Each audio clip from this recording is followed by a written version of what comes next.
رضیت بالله ربا. با دلت بگو، شاد باشه، دلت شاد باشه که خدا توشه.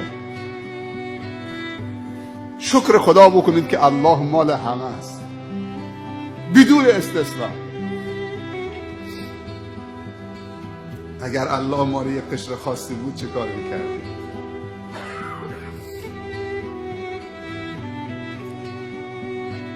دنباله سید الاستغفار، لا اله الا انت، هیچ معبودی به حق نیست به جز توی پروردگار. اعتراف دوم، چقدر خدا این اعتراف رو دوست داره.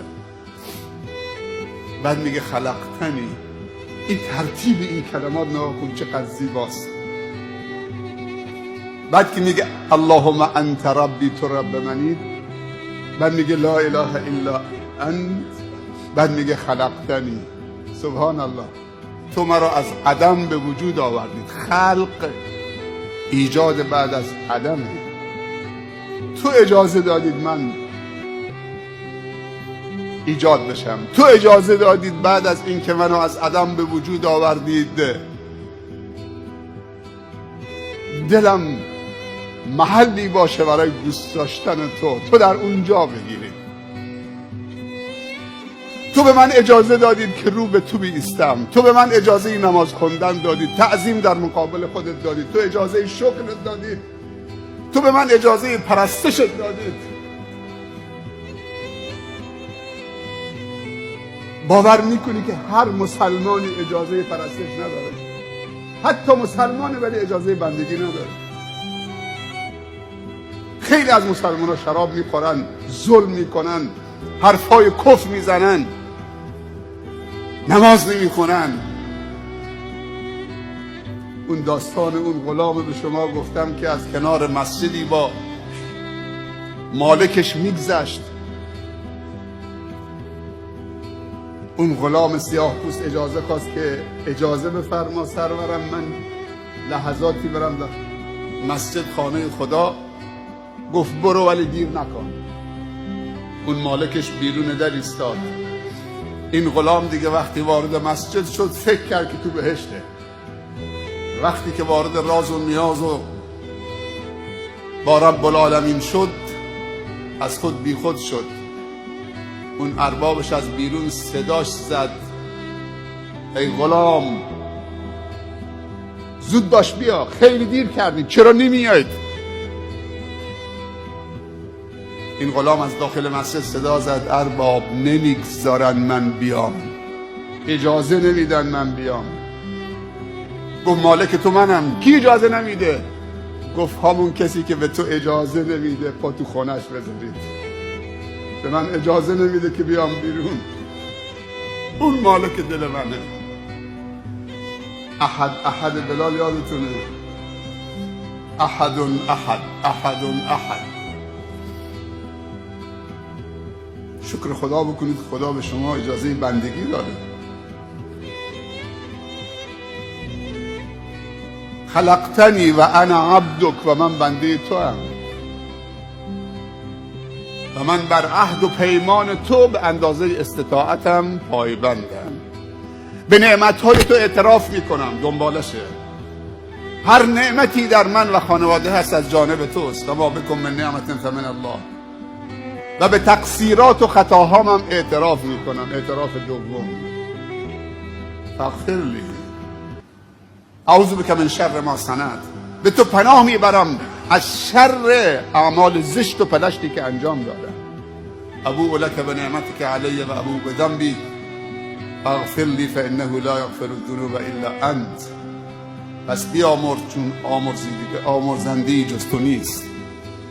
راضی شدم که تو رب من باشید و اسلام دین من باشه و پیامبر صلی الله علیه و سلم نبی و رسول من باشه.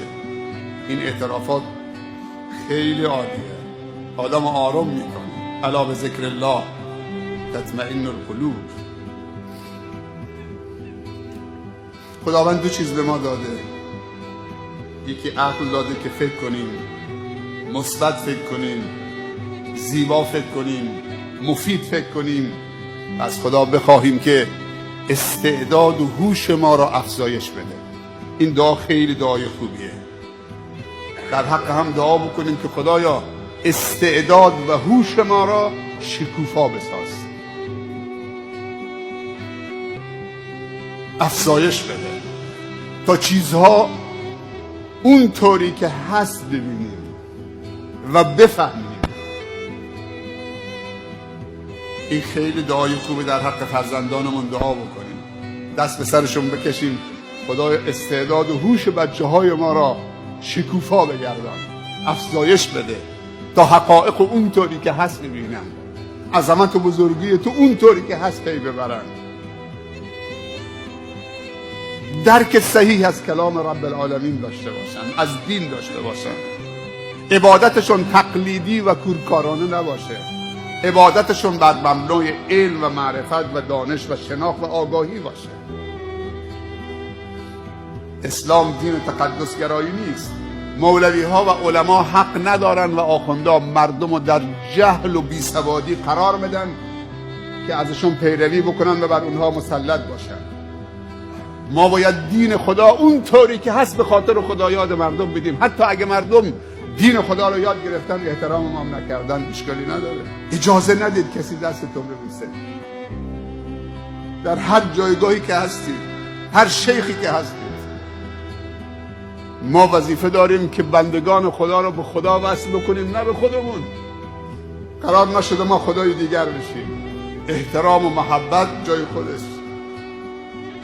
اما تقدسگرایی در اسلام سبب استبداد دینی و مذهبی میشه، مرید و مراد درست میشه، دین تعطیل میشه، خرافات در جامعه چه زیاد میشه و اسلام دین خرافات نیست.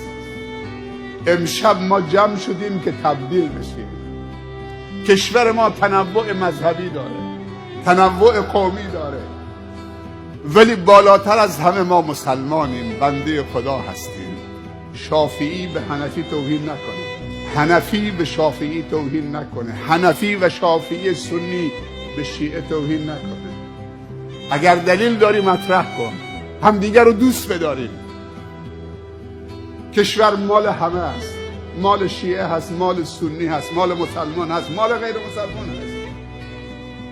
این کشور مادر ماست، وطن ماست، بالاتر از همه اسلام همه چیز ماست، پدر و مادر ماست. اگر کسی اشتباه میکنه تذکر بدیم، خیلی محترمانه.